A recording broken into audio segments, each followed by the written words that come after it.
stir things up. Good, we're recording and it's fantastic to be here. My name is Chef Laura Steck. I am broadcasting live to you from Portola Valley, California.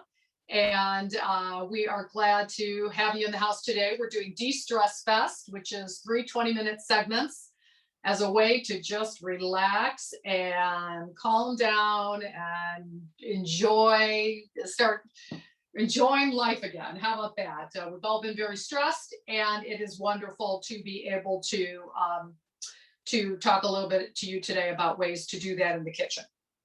So yeah, this is a fast class. We've got 3 20-minute segments, and thank you for sticking with us in between, because we need about 15 minutes to exchange to be able to set up for the next class. And often I don't know what you're actually all seeing because it's different on my end. So I'm just going to ask our IT guy in back to make sure that I'm spotlighted right now so that you can see a good shot of me. Remember that my style is plant forward. So that means that meat is not my enemy, but it is not my muse. And we learn ways to bring flavor out, and certainly in my classes with vegetables and grains and using plants. I may mention other classes during class, and that's because we have a menu of options, some that you have seen before and others that are still waiting for you to see. So if I mention something, please do realize that there are other classes associated with the topic that we're talking about. Questions are great.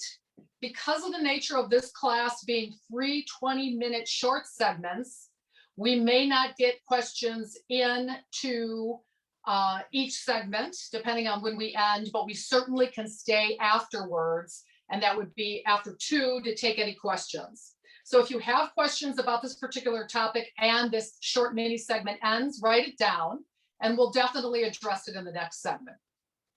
And then we also would like feedback. Any feedback that you can give either to the company or to me are fantastic. You have my contact information. And I just wanted to say that the lineup that you might have, right now we're going to do Crockpot, Instapot. And then the next class was going to be tea time. But I realized that the third class, which is eat well, stress less, and it's foods that reduce stress, would be best served as the second class, because then I can put the dish in the oven and it will be out for the last remaining segment. So we're going to switch up tea time, and eat well, stress less. Eat well, stress less will be next after this one. All right, well, so this is Crockpot, Instapot.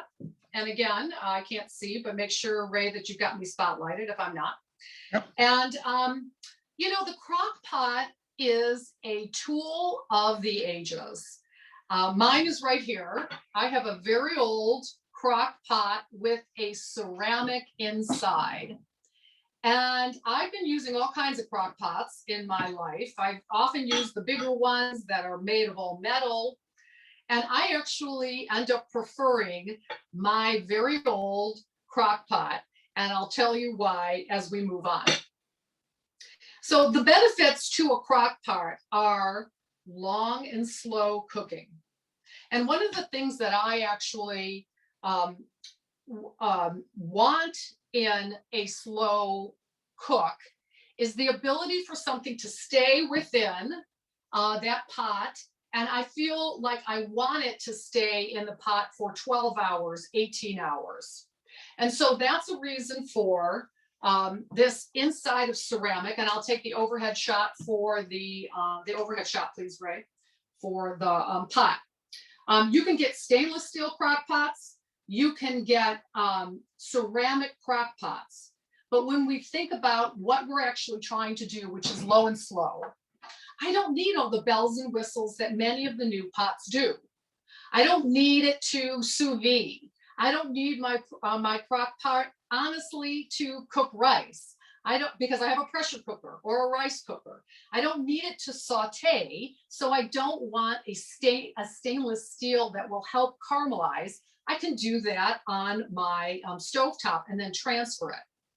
So the real thing with crock pots is what we've always wanted them to do. You don't need to buy a new one with all these bells and whistles and many things that, that you can't even remember how to use them.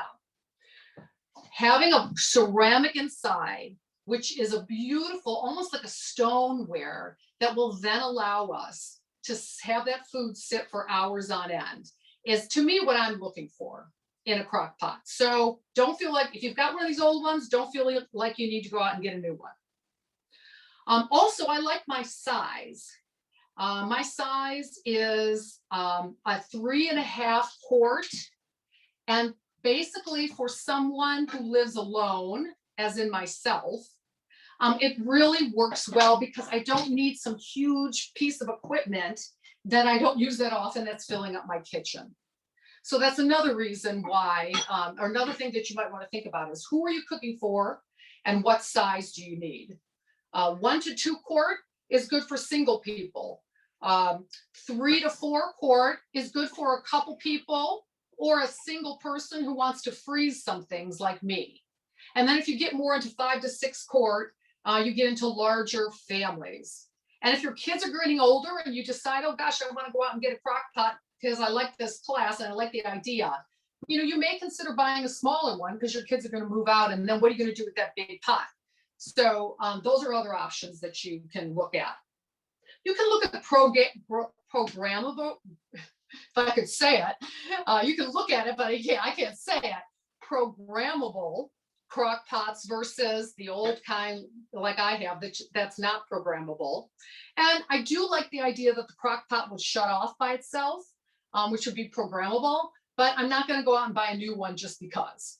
So that's a nice little addition if it can shut off automatically. But if you've got an old one that's made of ceramic that fits your kitchen well, don't run out and get a new one. But because the thing that we want to remember in crock pot cooking is something I learned in culinary school and I'll never forget. I went to the Culinary Institute of America, the School of Natural Cookery in the Vega Macrobiotic Study Center. And that is this: boiling is bad and simmering is good. And that's not just for crock pots, that's for really cooking in general. Boiling is the opportunity for us to take a dish up past 212 Fahrenheit, 100 C. And then once it comes to that temperature, most often, no matter if we're using a crock pot or not, we want to reduce that temperature below boiling, because boiling is right. Boiling is a lot of energy and it's a lot of force, it's a lot of heat, and it helps us to reach levels. But then cooking, for the most part, is about slow and low, and definitely in a crock pot. So if you're making soup on the stove, bring it up to a boil and then turn it down and let it get that opportunity to become more complex as food cooks. And the same thing with the crock pot. So I would say one of the most important things that you should look at if you're going to buy a new one is that it has the ability to be able to stay just below the boiling point. Usually crock pots are, the high level is at the boiling point. If there are two settings, high is the boiling point, which is 212 Fahrenheit, 100 C. Low would be just under the boiling point. So mine's about 200 at the low level. And then some crock pots have a warm. What you want to make sure is you don't get a crock pot that just will bring the temperature up, up, up, up, up, and then it just gets to the point of boiling and it will stay at that level. You want you want a crock pot that just is under that, so you have the opportunity again for that low and slow cooking. And then, again, if you want to sear, if you're going to do meats in a crock pot, you can sear a meat on the stove and then transfer it in. Don't worry about searing it in the crock pot. I think that idea of introducing stainless steel into the crock pot, then what we're left with is we're going to be cooking long and slow in stainless steel. And I would much prefer to cook long and slow in ceramic. Now, there's a lot of interesting things you can cook in a crock pot. When I first started teaching this class, I did some research into them. One is a whole chicken. Just put the whole chicken in, add some spices, let it cook, and you end up actually with not only a cooked chicken, but broth that you can make soup from. So that's a terrific thing. Crock pots are great for apple butter, onion butter, bacon jam, things that want to be cooked slow and low. You can make bread in a crock pot. Crazy, I've never done it, but you can. You can make soap in a crock pot.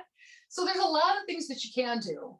But in the end, what I really like is the recipe which we're going to do, which is bone broth, and the recipe. And then I like to do it with beans and soups and things that go slow. So today we are going to make bone broth. We're going to make it with beef bones, but you can make a bone broth with any bones. Why are we making bone broth? Well, this is De-Stress Fest. So not only do we hope that we get the nutrition out of what the, bone broth is the new trendy drink, right? Because it's supposed to give us all this glucosamine and chondroitin, and the collagen that comes out of the bones is supposed to miraculously show up on my hips and my knee and my arthritis right here and cure my issues, right? That's what they tell us if we look online about bone broth. But I hate to tell you, actually, Harvard research says that there isn't a lot of science yet behind that use of bone broth. Though, yes, you can drink collagen, it does not mean it will automatically place onto your hips. The collagen will be broken down into amino acids, and the amino acids will then be used in your body to do different things. So we can't count on this bone broth being the savior for all of our ills and inflammation. But what we can do is look at it from a culinary point of view. And bone broth gives us, because of the long, slow cooking, the ability for that broth, whatever is in it, whether it's beef bones, chicken bones, fish bones, you can use anything. It gives the ability for the bones to release more of what's inside of them, including the collagen, and then to really end up with a savory broth. And that's what we're looking for. So whether or not you're looking for the nutritional aspect of it, which we'd have to put in quotes, or the culinary aspect of it, which is the intensity of flavor, that's what we really want. And we also understand that just drinking a nice cup of hot something is relaxing, that drinking a nice cup of hot something fills us up, so we may actually eat less. And it is a wonderful thing also because you can get a lot of protein in a cup of bone broth, 6 to 12 grams potentially of protein, or a quarter of what you may need. So there's a lot of good uses for it. And let's put it together. All right, so we'll take the overhead shot ray, and we're going to start off looking at our bones. Now I have some knuckle bones and some marrow bones here, and I want to show you that I roasted them. And I want you to look at the color, because the color is more black than brown. And if you want that flavor, and cooking is all about flavor, you want to be able to use you want to be able to put these bones on a baking sheet, put them in the oven, as the recipe says, for about 45 minutes to an hour at 400. And without anything else on that baking sheet, let these bones brown. That is going to be your ticket to a good tasting bone broth. I used 3 pounds of bones into my pressure cooker. I only have 2 of them that I left, the rest I got rid of, but we'll put 3 pounds of bones in my 3.5 quart pressure crock pot. You certainly can, with larger crock pots, add more. But usually the ratio between bones and water is about 2 to 3 pounds of bones to about 8 cups of water. And that's what we're going to use for this. Now we're going to put in some vegetables. So certainly vegetables give us more flavor. The nice thing about a crock pot, of course, is we just can throw things in and walk away and have it happen. So you certainly don't have to roast your bones. You can put them right in here, but better for flavor to roast them first. With our vegetables, it's great to add all the scraps of things that you may not be using. So I'll take the overhead shot ray. I've got some extra herbs here. It doesn't really matter what kind. Parsley, this is Thai basil. We're using it from the class, the next class. I've got the bottom of the fennel that we're going to use for next class. I'm going to throw that in. I washed it off. It's definitely good. I've got some leftover cauliflower. And actually, I have the tops of my spring onions that I will not cook with, but that we are going to use from in our next class. And so anything really besides green vegetables, the cruciferous vegetables like broccoli and Brussels sprouts, those will give our flavor, give it a little bit more bitter flavor. And then we want to add a little bit of vinegar and just stay on the overhead shot ray. So I'm using some apple cider vinegar, a couple tablespoons into the crock pot as a way to be able to draw more out of the bones. And acid will help break down some of the bones and give us and release more things. I've got some bay leaf, any kind of herbs will do. Your recipe says some black peppercorns, and throw some of those in, and also some tomato paste. Now the tomato paste is interesting because what it's going to add for us is a little bit of umami. And umami is the fifth taste: sweet, sour, salty, bitter, umami. Umami is the savory taste that you can see represented here on the tongue, along with the other tastes. And we'll notice what's important about umami, that savory, rich taste that comes from Japanese cuisine, is that it coats the whole tongue, whereas bitter only the back, sweet only the front. So by adding umami to dishes, we can enhance the flavor. Meat naturally has umami, but we can get it from vegetable sources. And umami begets umami. So when I add umami to, when I add tomato to my bone broth, I get a better flavor. But I can also use other things, and I've got some examples here. I'll take the overhead shot ray. I've ut some dried mushrooms, which are absolutely great, good with glutamic acid. Glutamic acid is umami. Kombu, which is a sea vegetable, also adds umami to dishes. We have the Parmesan rind. So the part of the Parmesan that you don't use has glutamic acid or umami. Could throw that in. Dried peppers also give us a good umami kick. And this is just some powdered mushroom powder should I want to use it. And then we're just going to add some water to it. So about 8 cups of water to this.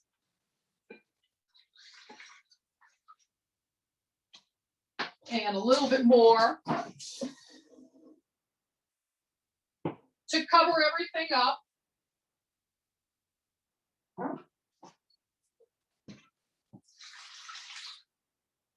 Basically, everything should be covered. And you can just push it down in and turn it on. I cooked my broth for about 18 hours. It usually says overnight, but I cooked it for about 18 hours. And in the end, I got this. I'll take the non-overhead shot, the forward shot ray. I got about 2 of these jars of stock. Now, some of it is on the back. I'm using it for something else. But I wanted to show you that because out of 3 bones, 3 pounds of bones, I ended up with, which cost about $10. And you have to go to the meat department and ask them for bones. You usually don't see it. But for $10, I got double the amount of stock that you would buy. So is it worth it? You know, it costs a lot it takes some time and money. But in the end, it seems like you can get about double your money for making it yourself. And then I end up with a nice warm cup of, and you'll see here, I'm just heating up my bone broth on the stove here. Laura, start the video on your iPhone. Oh, hold on. We're gonna finish up because it's the end of class. Okay. And I'll fix that iPhone for the next. And then of course, just taste it. And add salt. You can add salt in the way of tamari. You can add salt, soy sauce, some Worcestershire sauce, or actually regular salt or nothing, because I'll tell you, it tastes great. And my hips feel better already. All right. We're going to move on now to our next class, which is going to be our Eat Well, Stress Less. We'll be back at 1:05, and can't wait to see you then. Until then, see you soon.